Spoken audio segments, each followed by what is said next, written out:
uwi mo Ha? Uwi pa ba ng estudyante yan ha, Jimon? Tingnan mo sa cellphone ko Alas 8 na ng gabi. Tama bang uwi yan? Saan ka galing? Project, Jimon? Ako na gumawa ng lahat. Nagluto, naglinis. Hindi na! Bah, dahil mo pa nagtatrabaho, naghahanap buhay. Ganyan na lang ba na ganyan ang uwi ng estudyante? Di na mauulit. Balik ka na!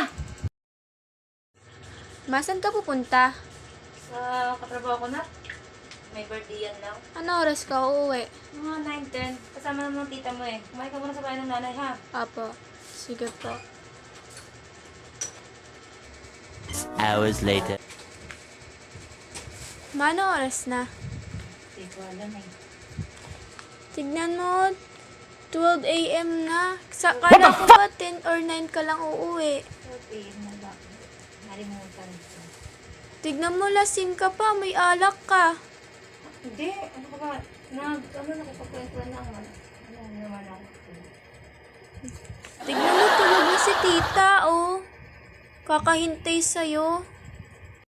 Parang may naamoy ako hindi maganda. Bakit nga? Sino ba magulang dito?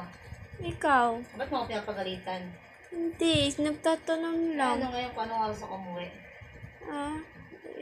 Sige, bala ka po.